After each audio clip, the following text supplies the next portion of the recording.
Yeah, that one. We will go over comments, but we're going to talk about this first because we are priority. That sentence really messed with my head. We are priority.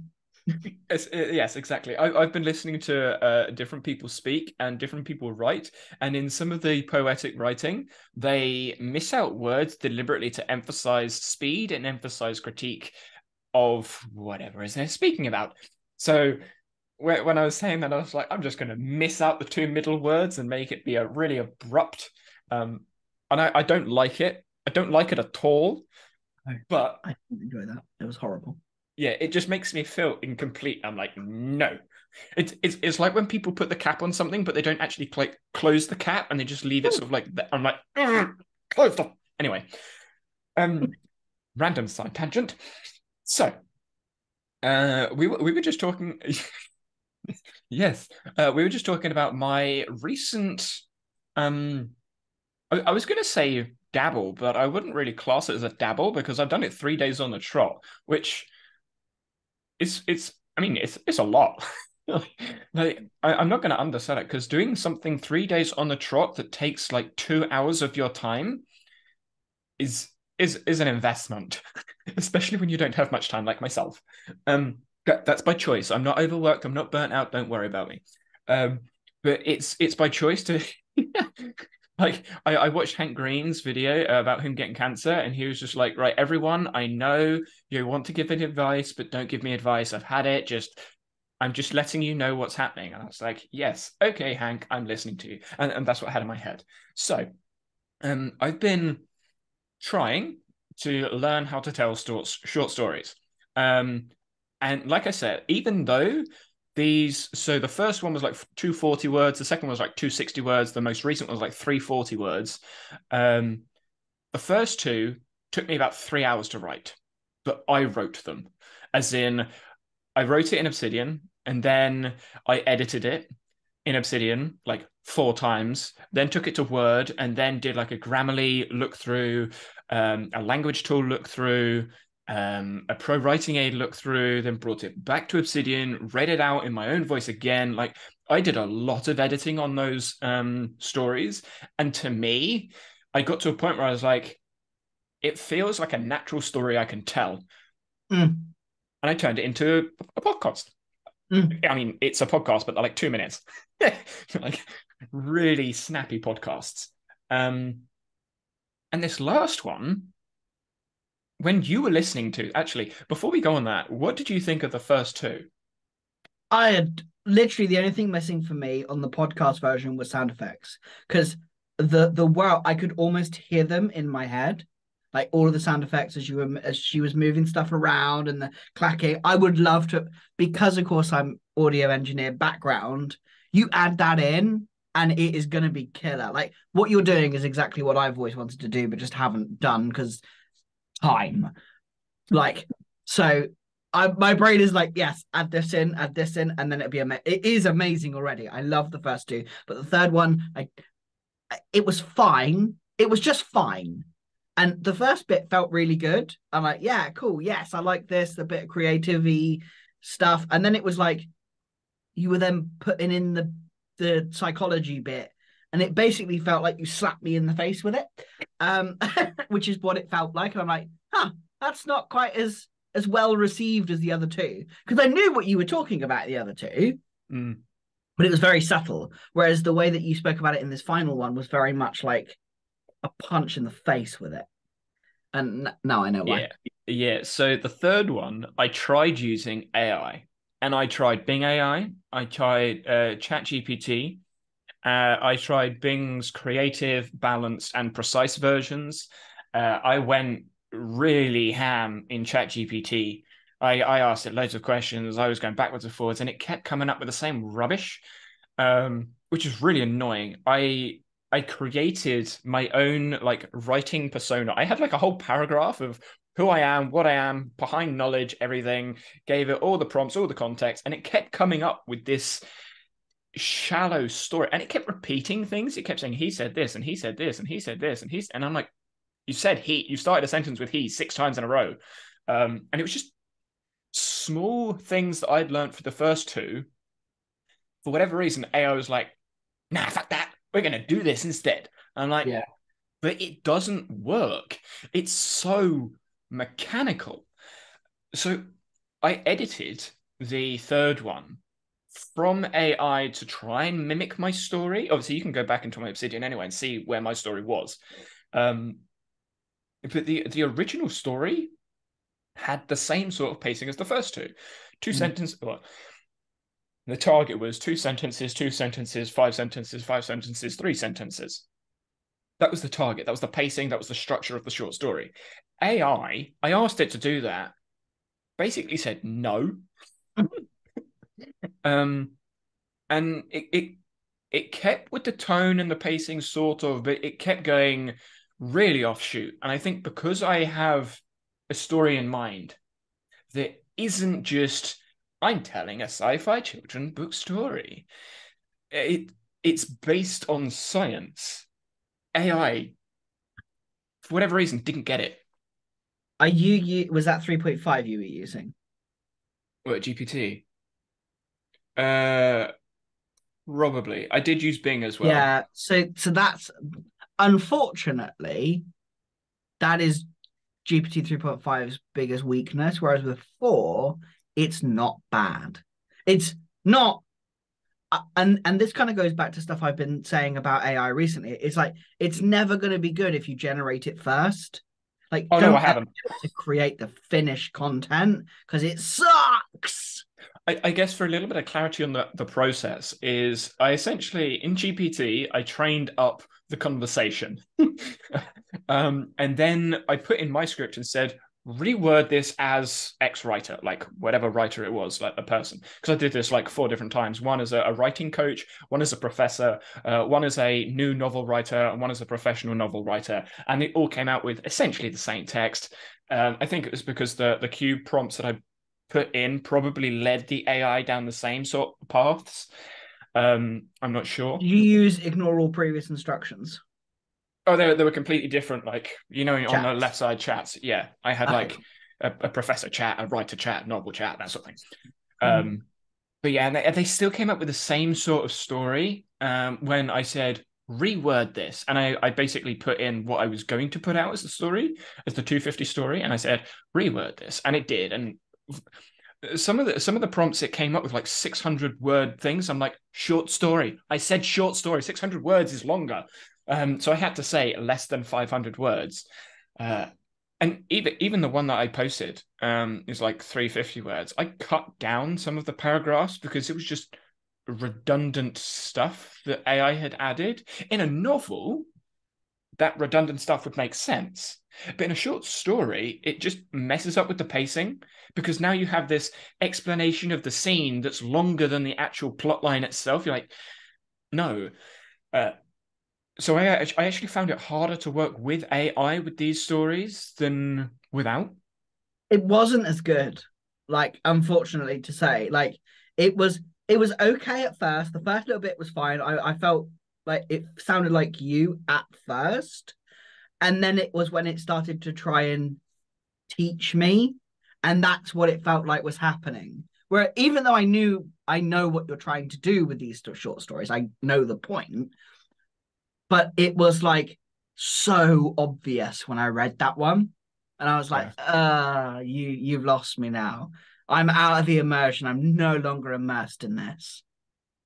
Yeah. And And now I want considering to write short stories. So thanks for that. well, I used to do considering that they're all only the time. like 2 minutes long as well, Yeah. like the immersion, having someone immersed in a story for a whole novel Mm. is wow, that's going to be challenging. But that's why I'm practicing with short stories.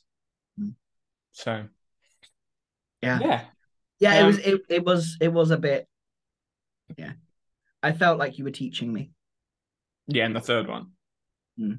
The yeah, other that two was just like a really cool story that I was really enjoying and I could see it. yeah, We'll so talk about sound effects afterwards because I really would love to just put some sound effects in there. I think when I first started doing my podcast, I think you might have remembered this because you were like take sound effects out. I put sound effects in on mm, purpose because I love that creative writing, short story, like developing a world. And now my brain's just like, I want to do this now. Thanks for that. And I've been thinking about it for a while. And I can't remember whether I mentioned it in the podcast episodes of like doing little short stories. Something that came up from our conversation as well, conversations, not content, Mhm. which was like, oh, and for context, I did a couple of podcast thingy me bobbies this week and Interviews? interviews, that's the word. And it was interesting how different they were to this.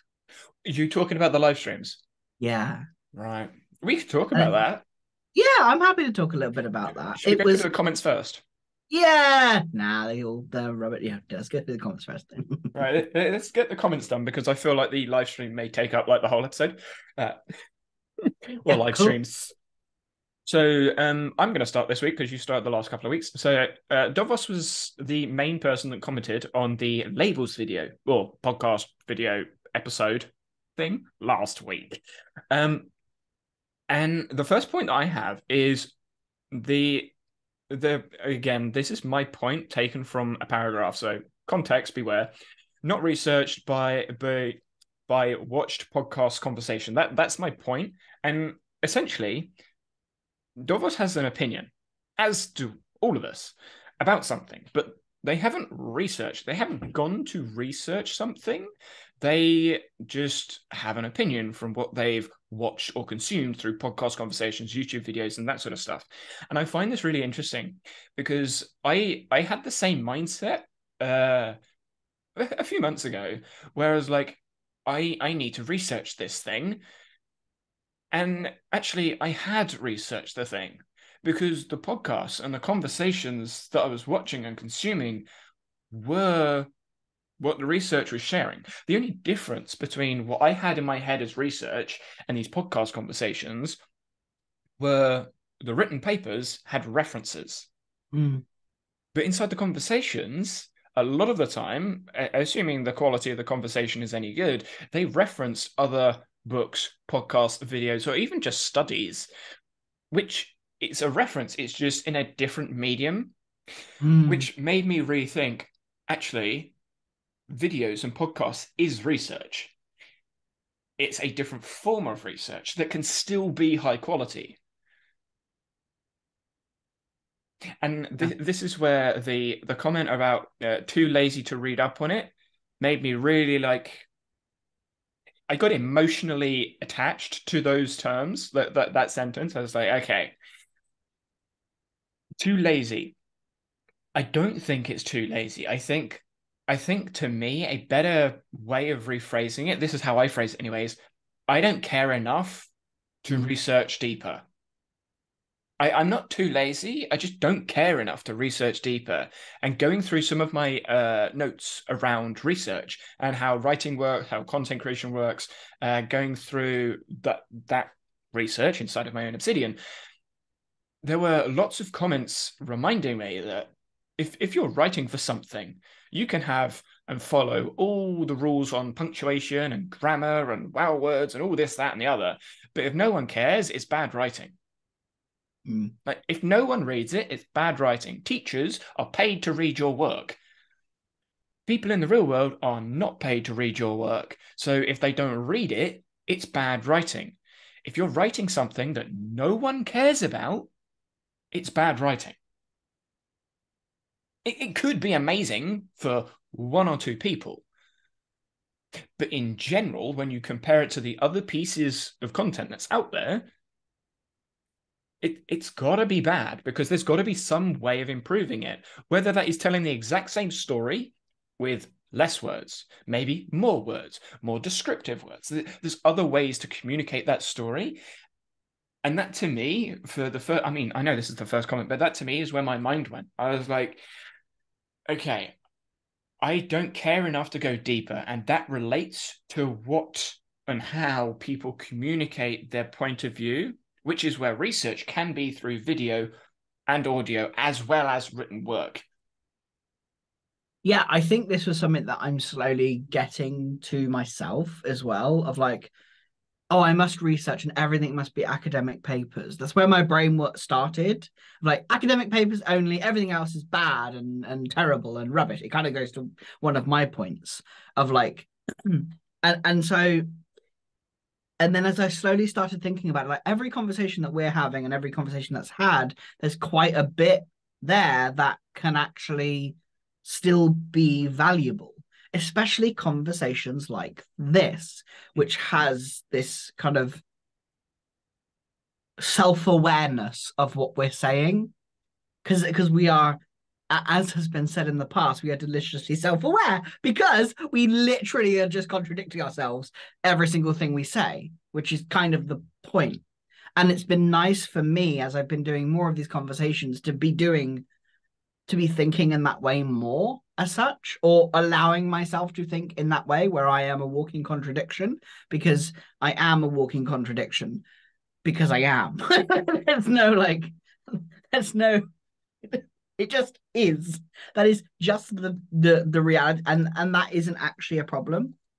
I like your idea of actually putting the doodads in there because Yeah, I was listening to a podcast while you're fiddling around in Obsidian. I was listening to a podcast yesterday. Oh, actually, I've been listening to a lot more podcasts because I've been doing my walks again, which I really like. But yeah, and it was about reflective practice, specifically from a coaching perspective. It was a coaching conversation, as you would imagine, and reflective practice comes from the teacher, nursing, professional world.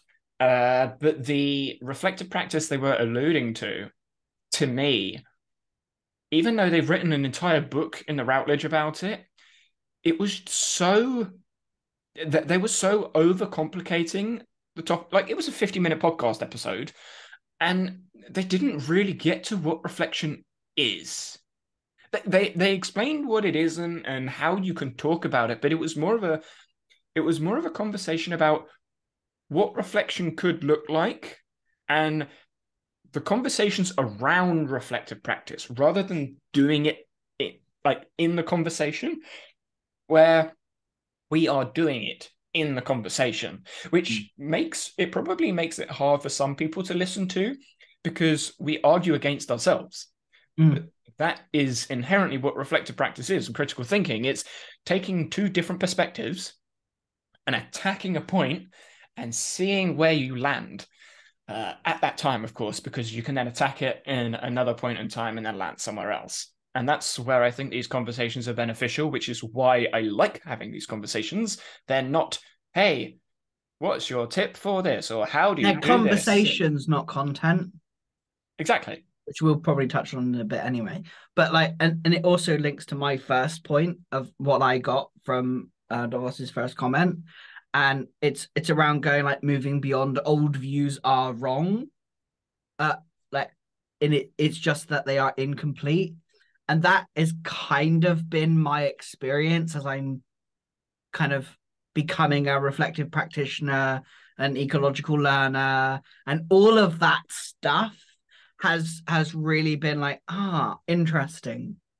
It's like I'm not wrong and I'm not right. They're just different views, and I'm in a different environment. My environment has shifted and changed because my own, it's not just the physical environment, it's the mental environment, it's all of the things, not just, you know, it was it. I liked that. Like that they mentioned that they reflected that, which I thought was great. Because that's exactly been my experience of like it's not wrong, just incomplete, which is quite nice. So I'm working that into my vernacular a little bit more of going, I'm not wrong, it's just incomplete. Yeah, But I'm not sure but I was just about to go, but then because as I there said is that, no complete. yeah, yeah. Yeah, and my brain did just go, but wait. About the same time I think yours did. I just saw it in your face and Well, saw it in... I was just reading the word over and over. I'm like, what does that word actually mean to me? Because to me, that's not the right word there, but I don't know what I would replace it with. Yeah, that's why I used it, because it's like it's the closest, but it's still not quite. It's Like, it's I know how I would explain it, but explaining something isn't a way to summarize that context.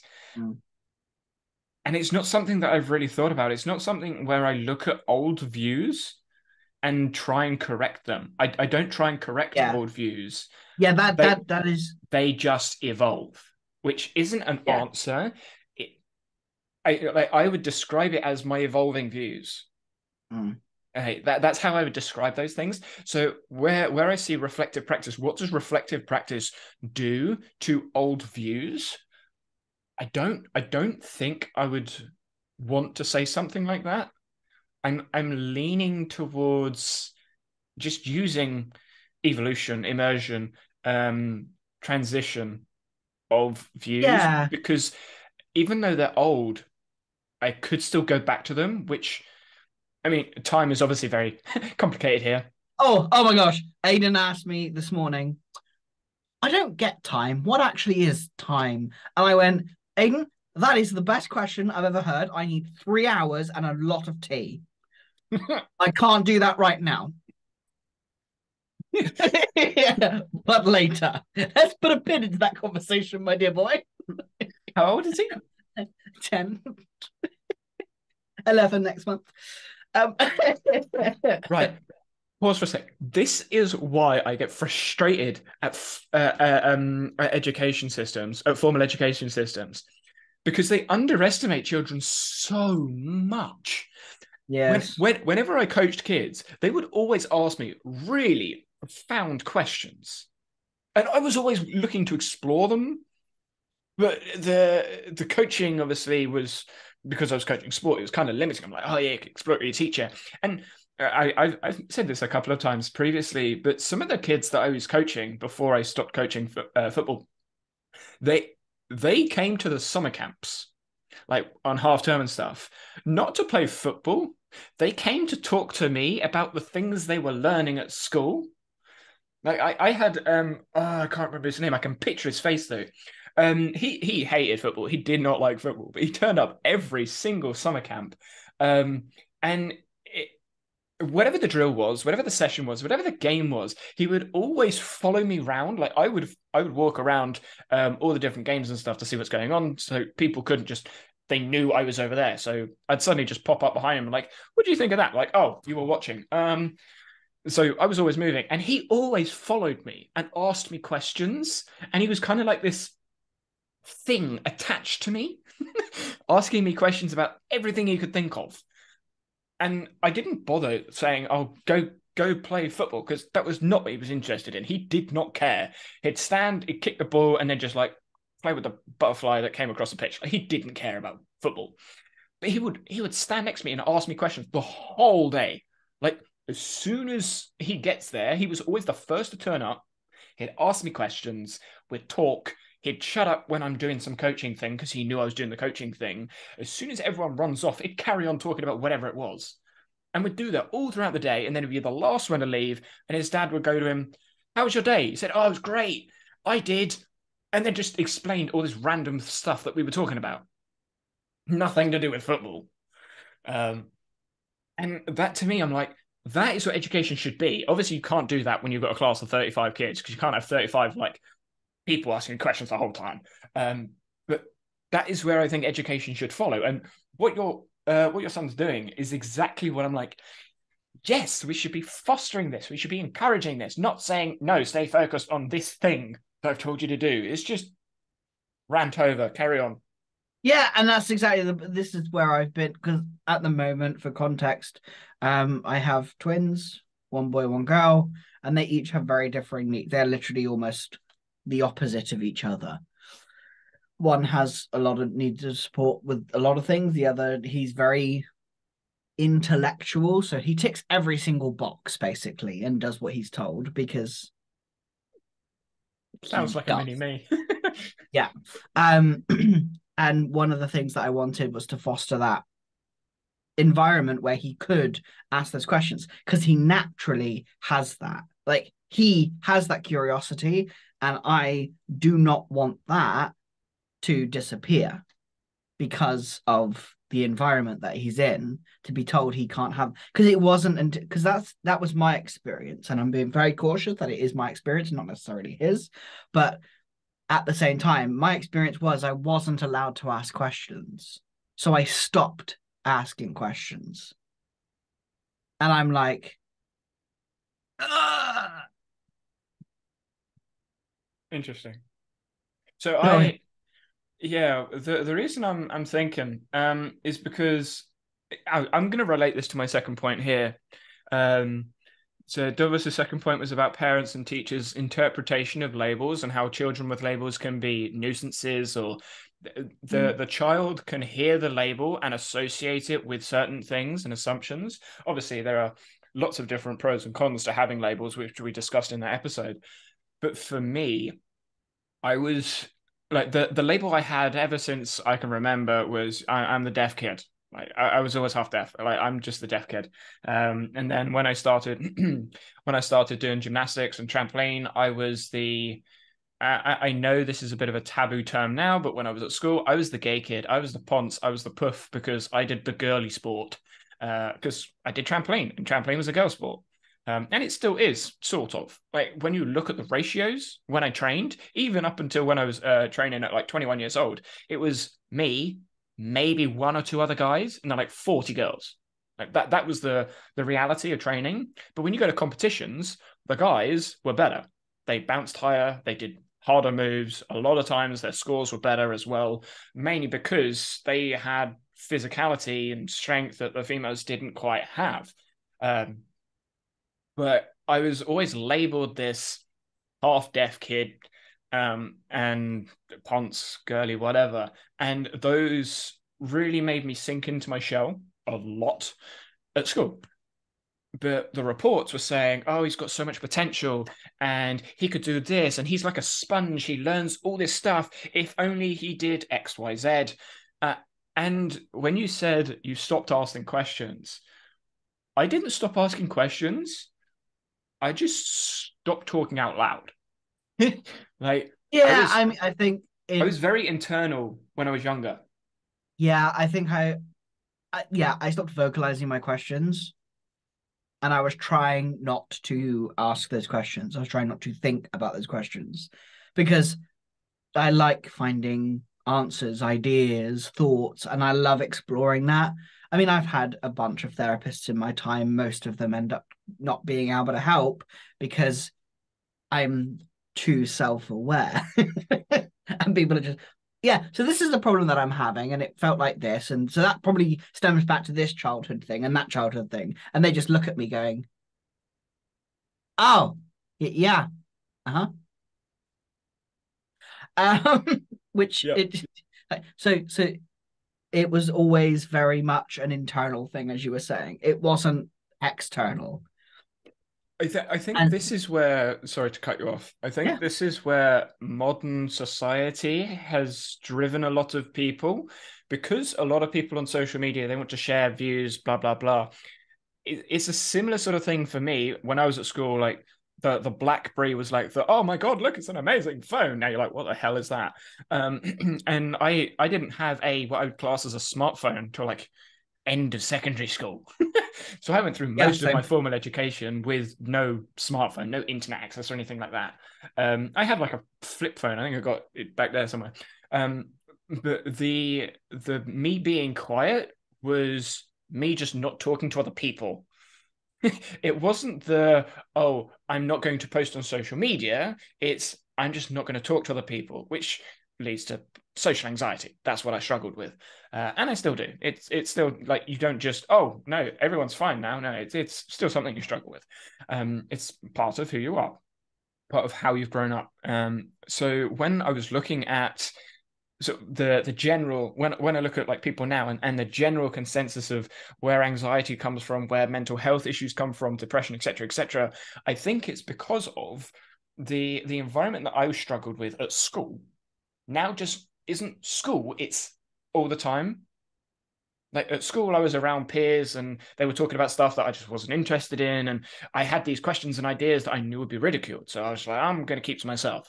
And then when I get home, I'm going to do my own thing. And I've got a good relationship with my family. So we just spoke about stuff. A lot of the time I was shut down because my parents just didn't care, but I could still talk about it and they wouldn't judge me for it.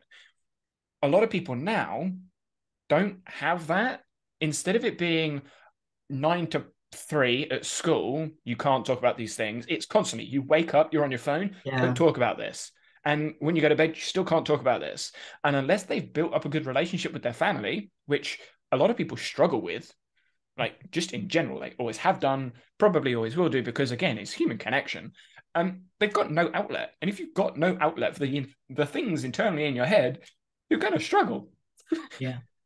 Um, and this relates to what I was going to talk about last week, which I'll just touch on here.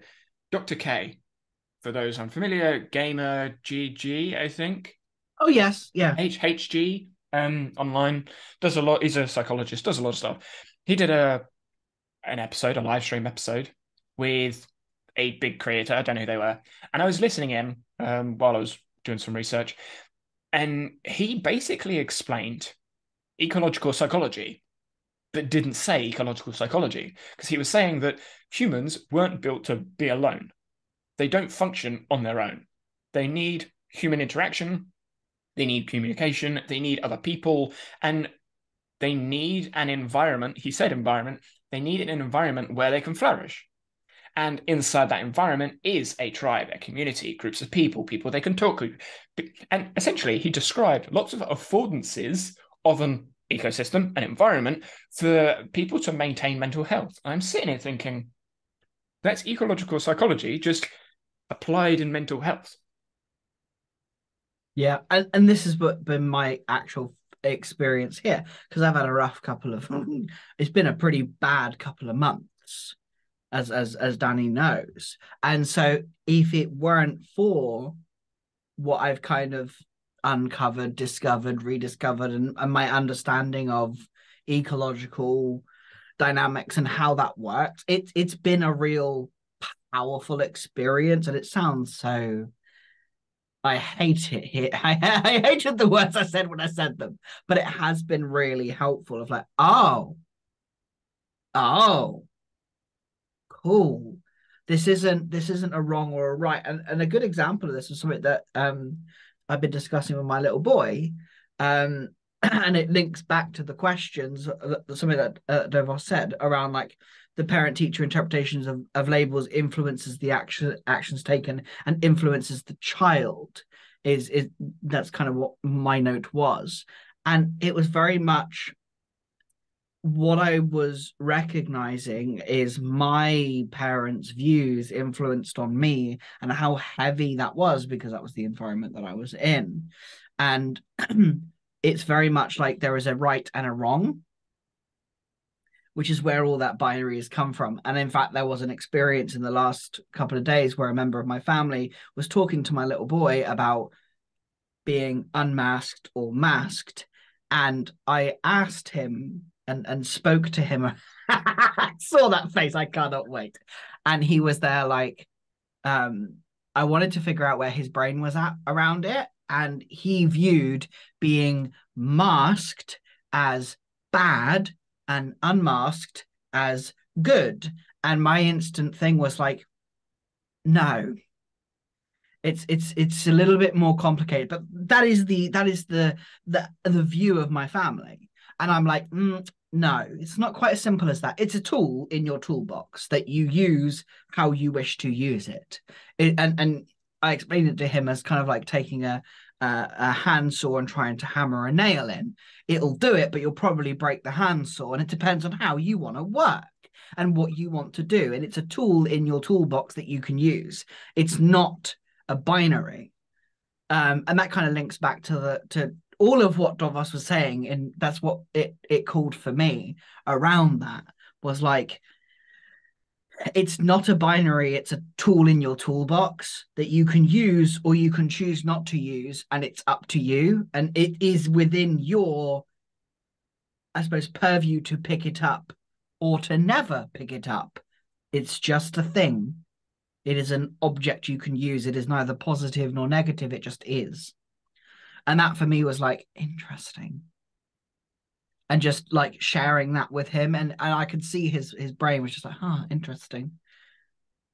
Because I don't, like, I had that binary of I should either be masked or unmasked. And masking is bad and unmasking is good. I mean, there's a whole thing about what those things actually are as well, which I'm sure, Danny, you're going to poke into in a minute. But like, I do behave. We all do have masks in varying forms. That is my belief. is that we all have varying forms of masks, and they are exhausting. At least in my experience, they are exhausting. And so being unmasked is just as exhausting as being masked. It's just a different type of exhaustion in my eyes. And so I wanted to just share with him that it doesn't have to be just one or the other, and one is bad and one is good, because it's not. It's just a tool. Yelling at a hammer is not going to make it, put a screw in. Okay. I can't. I was looking forward to this one. Here we go. It's actually it's actually today's story. This is kind of the focus of today's story, and I'm trying to like navigate how I'm gonna do a short story. Like, it's really interesting trying to write short stories on massive concepts.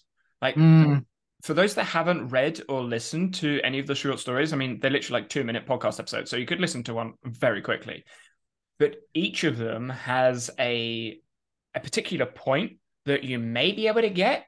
I don't know how obvious it is, because obviously I know exactly what it is that I'm writing about.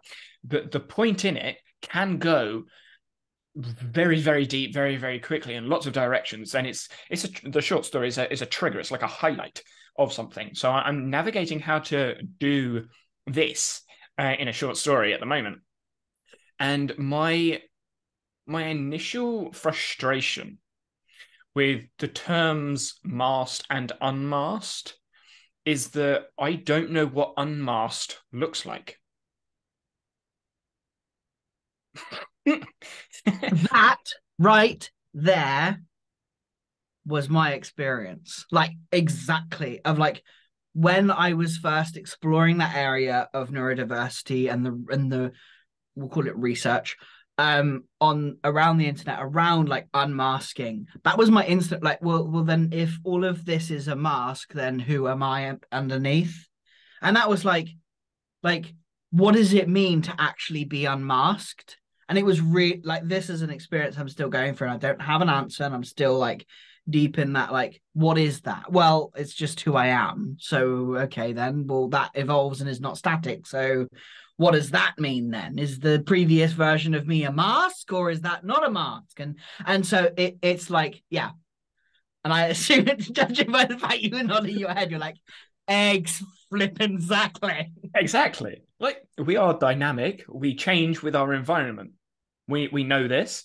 And if you take an ecological perspective, if we are constantly changing in our environment, then the organism changes the way that it affords, constrains its way in the world to get to a result, to use skills to get somewhere, to do something. And the process of either adding a way you say something, or a way you act, or a way you choose not to act, is adding constraints to your behavior, or adding affordances to the words that you're using for others to pick up on. They will change according to the environment you're in, which means you are always adapting the way that you can be perceived. And by definition, that's what masking is. You're adapting the way that you're being perceived to suit the people, the person, the system that you're talking to, which means you are always masking. It's just whether you are masking a lot, i.e., constraining a lot of your personal natural behaviors, or not, because we don't all go around going, I want to kill that person, I want to kill that person, because you know that's morally wrong, and you wouldn't go around saying that. So that is a constraint you're doing. So does that mean you're masking yourself by holding yourself to moral values that you hold? I would argue yes, which means you're always masking. So what does unmasked mean? I don't think that's a thing that can exist. You are just pretending to be something in a different way. You are being a different you. So one of the title of the blog post at the moment, I think, is Pretending to Be Me. I'm always pretending to be me, because I'm always a different version of me at different points in time, in different environments. Just because I'm acting in a way that doesn't match a different context doesn't mean I'm not me. It means I'm a different version of me. Maybe you don't like that version of you in the future, or you didn't like the idea of that version of you in the past. But that's where time changes your perception of yourself. But you are still you. I am projecting, I am being a different me to if I was talking with John off camera, because there'd be no point in speaking like this, because it would be just at John rather than at an understanding other people will be listening. So I'm still masking. I'm not masking in a traditional sense, but I'm still masking the words that I'm using. I'm changing the language, the vocabulary, the tone at which I'm speaking, because I want to emphasize certain words more than others, because listeners may have different affordances in their own expertise and understanding of what it is we're speaking about. So I'm always masking. What? Yeah. Yeah. Yeah, my brain was just something you said. It's something that I'm noticing in my own, like, things that are emerging in my language. I've stopped using expert. And every time I hear someone say expert, I'm just like, that's not no, no, no, no. I I listened use to expertise. And I think you might have known, I don't know whether you noticed it, whether you picked it up in the podcast, the live stream that I did. I always used expertise. I did notice. I always used expertise. You bring your own expertise into it. And I'm like, expertise, not expert, because I've always hated that word. It is something that I've had a laugh with many coaches that I know. The person I work with now, we've had a laugh about that as well, of like these experts and gurus. It's like expertise. Yeah, use the right language. That is the language you mean when you're saying those things. But that right there is the difference between, in my mind, that's the difference between an ecological perspective and a traditional approach, because it's changing nouns to verbs. You are an expert, a thing. You have expertise, a going through time and space. Like, you gain expertise, you lose expertise because it can devolve elsewhere. And that's nouns and verbs. When you start speaking in verbs, doing words, you have expertise, you're showing expertise. It's something that happens throughout time. It's not you are an expert or you are a novice. No. Because that right there has been a lot of my own kind of imposter syndrome around what I do. I'm not an expert, because I'm not an expert, because an expert assumes that there is an end. And Exactly. no one is an expert. It's not. That is a comment I disagree with, but I love this. Go. yeah, but you can only be an expert if all of the constraints of the environment are in place. If, for example, you take Messi and you compare him to a child playing football, you now have a comparison of certain constraints and affordances in an environment, so football comparison, and you have a time, i.e., you have 10 minutes to show your ability in football. Messi is now the expert in that environment because it's extremely constrained and there is almost no time put to it, because time is also a constraint in here. So the comparison plus time constraint can lead to a noun, because a noun is a thing. It's a fixed point in time. That's how the traditional approach looks. It looks at perception through an image. Okay, this is the image that we have. That's the expert. That's the novice. When we look at the video, however, i.e., over time, throughout time, like the ecological approach, we're now looking at this moving, evolving thing through time. Now, Messi has expertise at the moment, but as we move forward, Messi playing against 100 children is now no longer an expert, because they just swarm him, get the ball, and they win. Like, they now have the expertise. What is their expertise? Their ability to run around and just follow the ball. Is it really difficult? No. Is it a complicated skill? No. But they have the expertise to match Messi's. Well, yeah, obviously. You haven't seen me try and kick a ball. Yeah. You put 100 of you and Yeah. say, right, go get that ball off of Messi, I'm sure one of you will be able to kick the ball. Uh, You Like, overestimate my football ability. Probably unless it's an maybe unlimited field. 95 of them will basically just trip up over their own feet or over the ball. But tripping up over the ball is still getting the ball. Like you see it all the time with like coaches when it's like coaches versus players and it's like two coaches versus 15 kids. The 15 kids, maybe like 7 or 8 years old, they will still get the ball off the coaches, even if the coaches try really hard. Yes, we're on a pitch and you're confined by space, but the point still stands, and that's where Andrew Wilson, I can't remember his name, ecological psychologist. He Yeah, that's did not a good. yeah, he did a blog on this about nouns versus words, and it's nouns versus verbs, and it's pinned on his website. And I think that that even though it's really small and can be complicated if you don't understand English language, like if you don't know what a noun is and what a verb is because you didn't pay attention to English, you can literally go, that doesn't make sense. I don't get it.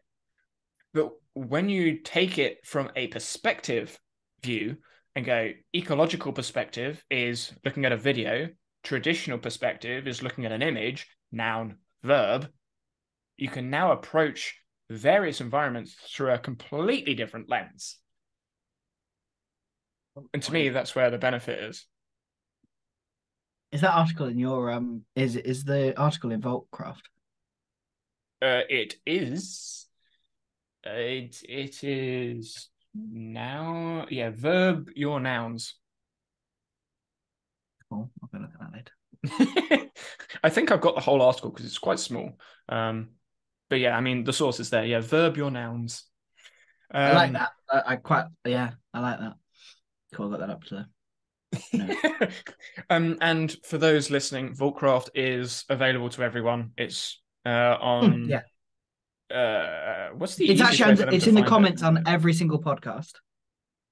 In the comments or in the description? The description on every single podcast, you can see it. Okay, cool. I wasn't sure what I put in the description. Yeah. That's on podcast platforms, not on YouTube. I don't manage the YouTube. Yeah, I don't think it's on the YouTube videos. What I will do is I will add a link to the banner. I'll add so if you go to the YouTube channel, it will be at the top, so you can see all the notes of literally all the podcasts and everything that's going on. All of my notes, all John's notes, etc., etc. So,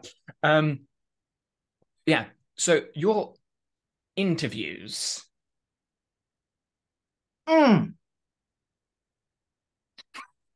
They weren't what I was expecting. I like what you were saying. Conversation over content or content over conversation in this context. Yeah, something that's shifting for me is the desire to move away from content. And there seems to be a really big movement on that, is that people are leaving social media.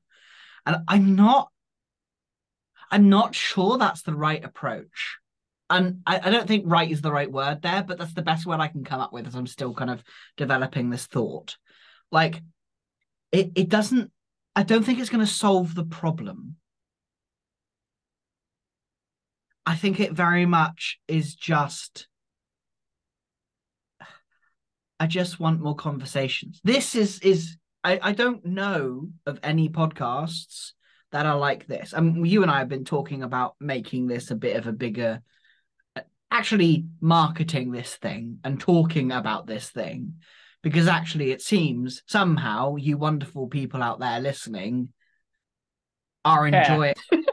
Yeah, you actually care about these conversations, and it's very much something that I'm thinking about in my own business of like conversations, not content. I'm gonna try and see if there's a podcast already called that, because if not, I might make one, because I like the idea of just having conversations and it's not about the content that I'm producing. And Before you pull fire on that conversation, how can you have a conversation with yourself? I can't. That's why I would get guests. Well, I can. It's easier with other people. I agree. In which case, you're now looking at another guest podcast, which means you need to find guests. How do you find guests that are going to be open enough to have the conversations that you're looking for? Who knows? That's the next Good. step. Because that to me is the frustration with a lot of the podcasts that I listen to is they go on the episode, whatever it is. This is coaching podcasts, like professional podcasts, like Joe Rogan. I don't listen to Joe Rogan anymore because it's not a piece of content. It is a conversation, but it's a conversation with an agenda. And I Yeah, don't like conversations with an agenda because they go into the conversation being like, I'm going to market my point of view or I'm going to argue my point of view. And that to me isn't a conversation. That's a that's debate. that. So my kind of immediate idea is I'm going to have very strict. I'm going to have guidelines of like this is what to expect. Because one of the things that I found hard, and I don't know, the constraint I put upon myself during those conversations is when I disagreed, I kept quiet. I mean, you can see it on my face. If you look at my face when I disagree, my face shows it. But I didn't probe further. Whereas in these conversations, that happens quite naturally. I'm like, oh, okay, yeah, I don't quite, this is like that often happens with us. And I want to be doing more of that because that's so much. I don't see it in the business space. Let me get this straight. You like this conversation, so you're going to take this and do Yeah, it with other people. absolutely. Fair. Yeah, Fair. yeah, because it and putting it, I don't know whether I'll constrain it to a business lens or not, because that may be adding too much constraint anyway. But I don't know. And it's something that I've been intrigued to just try and having more conversations, not content, where it's very much about Are you familiar? You're familiar with Colin and Samir, correct?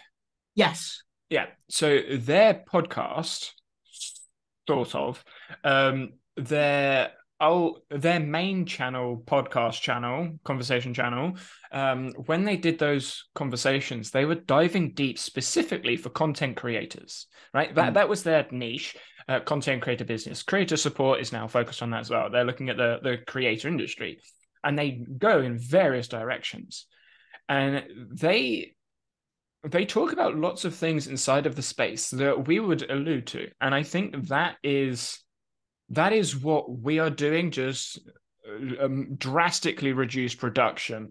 Um, don't bother with the marketing. Don't bother Talk anything. about this is high quality here. Thank you. You see, I brushed my hair. Exactly. You got hairbrushed. I've had a cup of tea.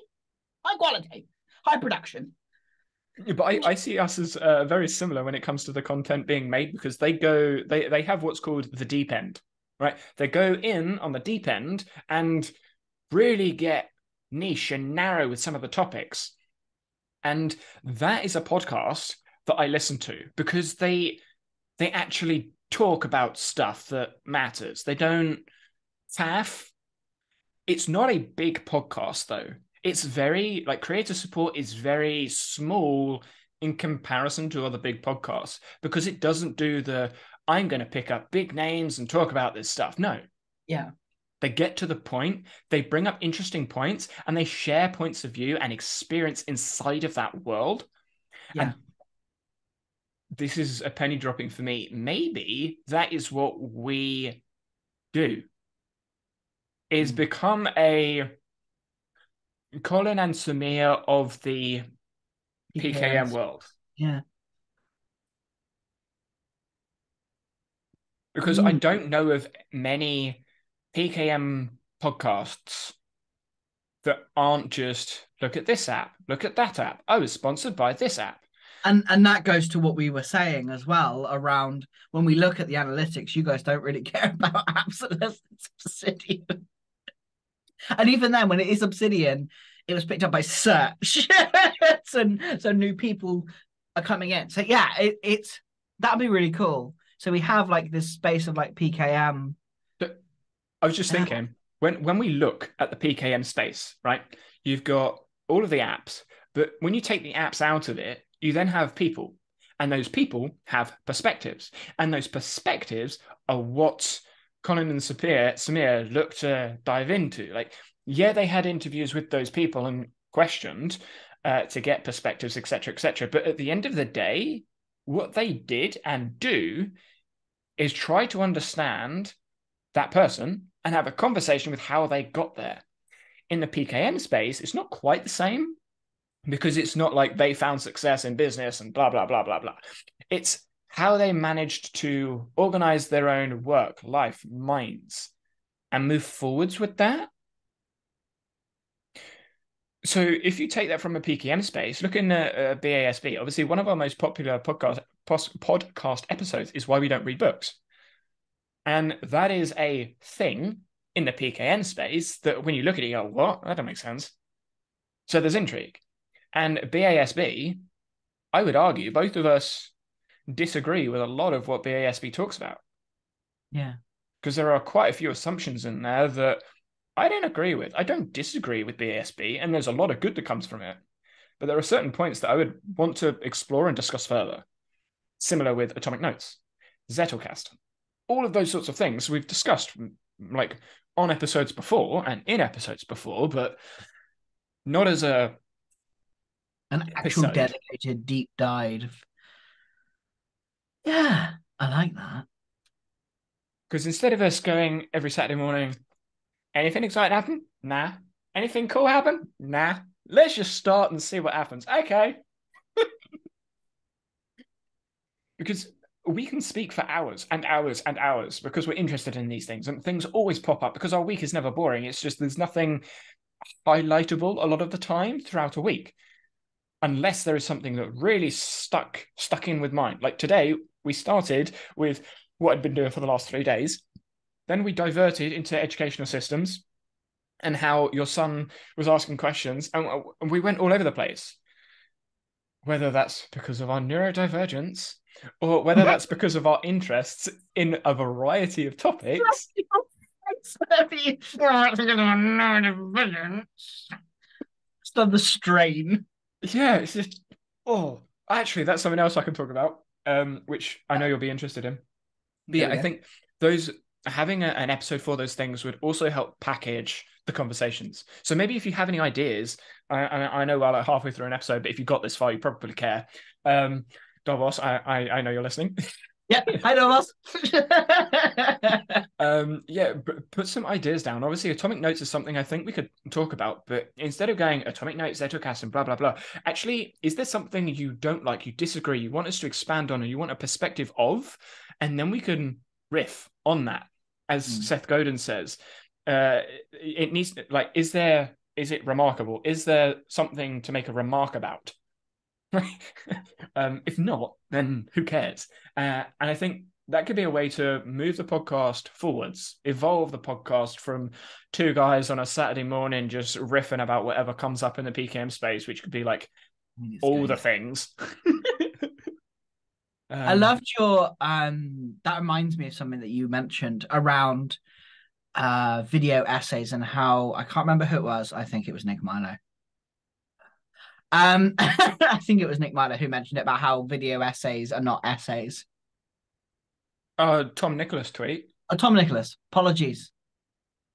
Well, I have been tweeting backwards and forwards with Nick Milo quite a lot recently. The video essay genre, if that's the tweet you were talking about, he was saying that video essays aren't really a genre on its own. There's short documentaries, long documentaries. Is that the one you were referring to? Yeah, I think so, yeah. Yeah, that was Tom Nicholas. And I listened to Tom Nicholas's work. He's essentially his thing is politics and economics. That's his thing. He's got a PhD in it. And he talks about a lot of things that are interesting sometimes, but I'm just not interested in some of the stuff he talks about because you can't be interested in everything. So his videos are video essays, and he was saying that video essays are different, etc., and went into a whole spiel. And my argument was essay comes from academia and it brings assumptions with it. That was my point. Is there anything you wanted to specifically riff on with that? No, not. It was just something that came into my head. I was like, yeah, I liked. It's interesting because a lot that's coming up for me I'm thinking a lot about content in a business sense and just in general. How And to kind of like, market shit. yeah, because there are some things that I've been noticing in the space that I'm in, and I'm just like, we need an ecological perspective here before I murder someone. I'm Um, trying, okay? huh? I'm trying, okay? And but in the business, it's just so frustrating. Now that I've swallowed that pill and I'm looking at it, there is a course that's happening right now that I'm a part of supporting another business owner.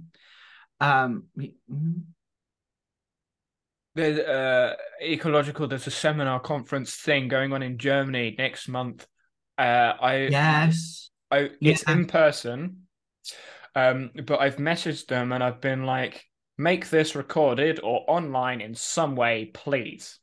yeah, And they yeah. said they will see what they can do. I said, even if it is literally just put a camera at the back of the room on like connected to an old laptop. I don't care if it's like 240p and just show like record all the lectures. It could be Please, a 10-hour lecture recording. I really don't care because we can then break it up for those that care and repurpose it into content that could be used.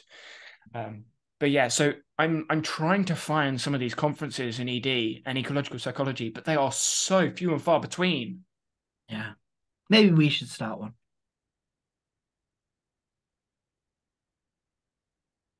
Anyway, what were you saying?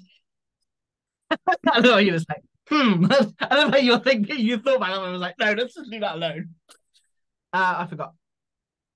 Um, You were talking about business people oh and yes, yeah. There is a course that I am talking about supporting. business people. Oh, Yeah, yeah, that I'm supporting at the moment, and there is a conversation around tech about the platforms to be used, and it's so linear. It's you use this because it's better, and it's like no,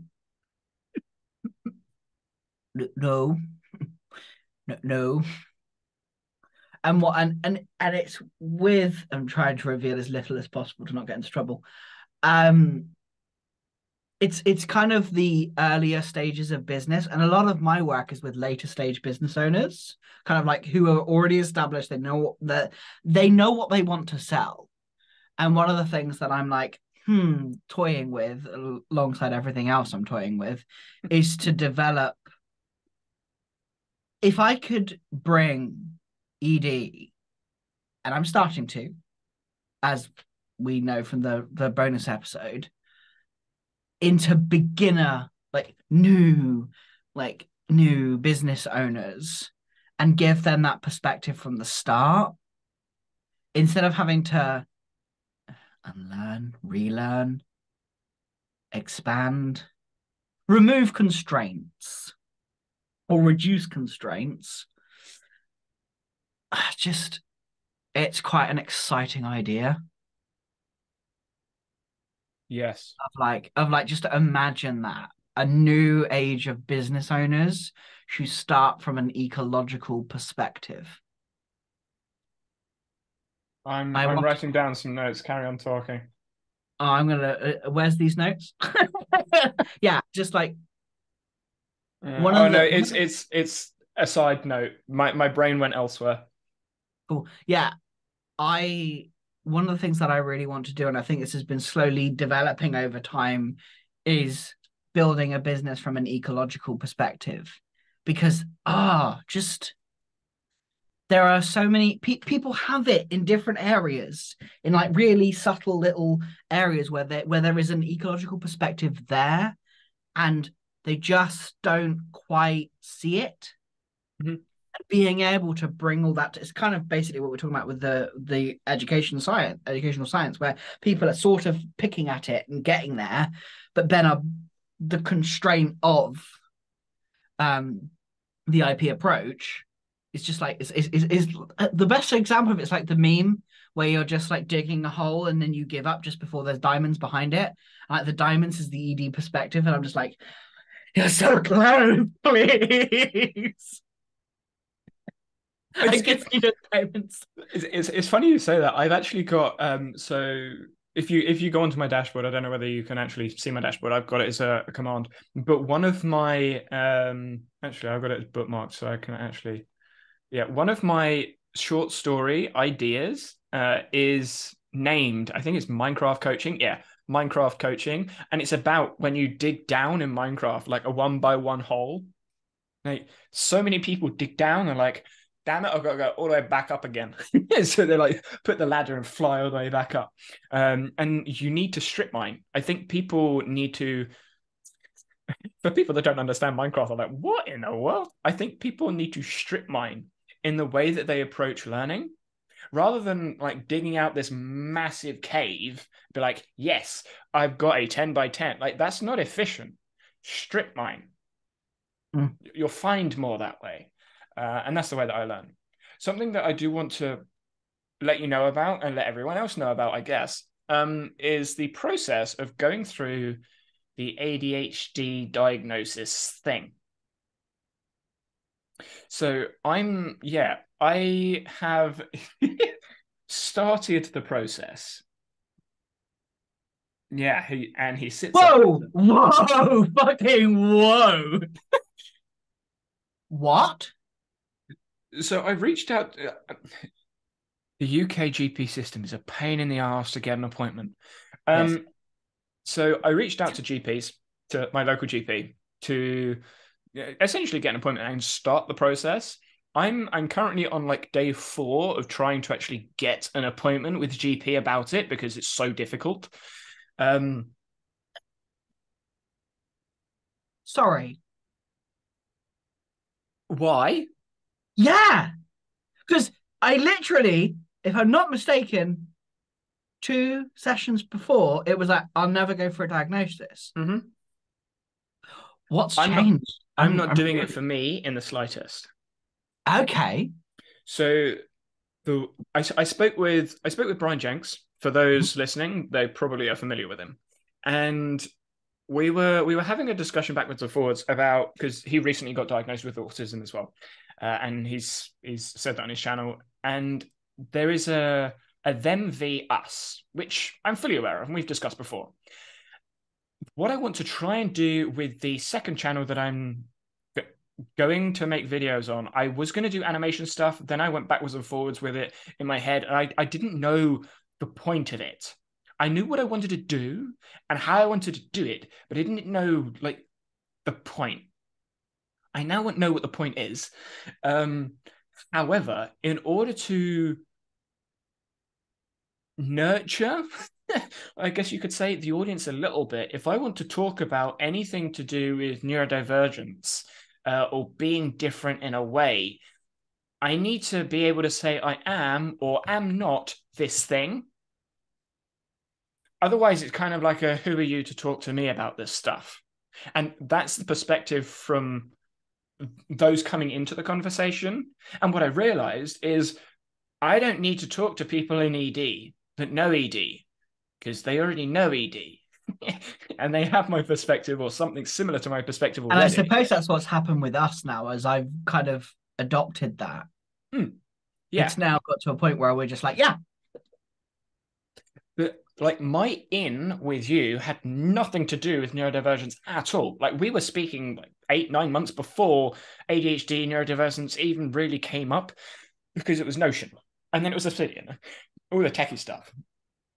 If I want to talk about ecological dynamics and I want to discuss the educational system through that lens, I need a foot to stand on to say, I am neurotypical through this diagnosis system, or I am neurodiverse through this diagnosis system. It gives people a foot to stand on, something to grab hold of, to see where the perspective is to start with.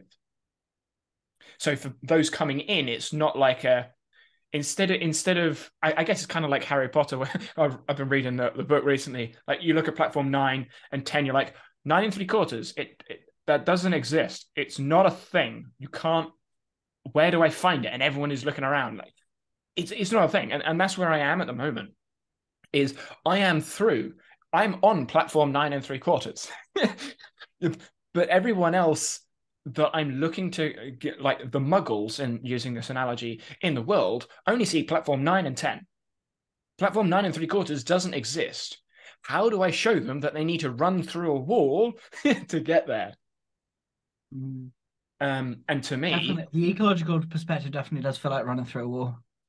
yeah, exactly. And to me, having gone through that process, one, I think would give me a relatable experience to those that have gone through the process and how frantic and frustrating it can be. I know the GP stuff is annoying because of my eye situation and ear situation, but it's a different area of the health system in the UK anyway. But it also kind of like when Harry hears like Ron's family, like Ron's mum and the family sort of like walking by, it's kind of like, oh, I know those words. Where are they going? At the moment, I don't have any of that. I'm just another person walking on the platform that you just don't see walk through a wall. Mm. Hopefully that analogy worked. It did, yes. I like Harry Potter, but You unfortunately, don't you don't like Harry Potter? I, Interesting. I love the story. I hate the human behind it, Oh right. I don't and know I enough about cannot. her to have an opinion. I cannot separate that. Right. Yeah, I don't know enough about her to have an opinion. I know people don't like her, but I haven't heard her perspective. So I just didn't care about hearing her perspectives because I personally, I don't judge someone's piece of work by who they are. So Yeah, fair I enough. really don't care. Like even Justin Bieber, like when he was coming up, I hate him as a person, and I still don't like him as a person, but I really like his music or some of his music. So yeah, that's me. So when I Yeah, heard that, oh, she did this and she said that, I don't care. I like Harry Potter. fair enough. So, but yeah, Yeah, as a person, I may really dislike her, but I don't know because I don't care enough to find out. fair enough. Yeah, so yeah, no, I get it. I get your yeah, it makes sense. So yeah, I mean, from an academic perspective, it's a conflict of interest. That's what it would go down as, right? Like right at the bottom of the paper. Do you have a conflict of interest? Well, I have ADHD, so I'm talking about this from an ADHD perspective, or I don't have ADHD, so I could be coming from a neurotypical perspective. Yeah. Um, so if I did want to publish anything in academia, not going to happen. Then I would have that. I would have that under my belt to say. And again, this did come from the conversation with the academic on how to ADHD. I can't remember the guy's name, um, but he did allude to that, and it made me think. You know what? Maybe I should. So I'm going through that process, knowing the UK healthcare system and knowing how long it takes to get a diagnosis or not a diagnosis for ADHD. Give me like 8 months. No, It's going to take a while. not 8 months. three You think years. 3 years for the wait Or list? he's Yeah. literally on year one now. Wow. Yeah. It's. I knew it was going to take time. Um, Unless you obviously go private, which yeah. I might do just to speed up the process. Private is 8 months, from my understanding. Yeah. Yeah. I know it's going to be a long one, especially with the increased popularity, much to my detest. But yeah, so that's something I figured I'd let you all know. I'm starting now. See you in maybe 3 years. So my brain is just like, that is interesting. Mm. I'll be interested to see your experience. But this right here is masking. Mm. I'm using the experience to mask something else. So Mm. yeah, I find it very interesting. Mm. Right. So I've had some ideas. We can talk about them off camera. Yeah. Well, not off camera, off recording. There we go. Offline. Well, not even offline. Off recording. We'll stick with that. Online, offline. Yes, Off live. Off live. we'll go with that. See you next Bye. week.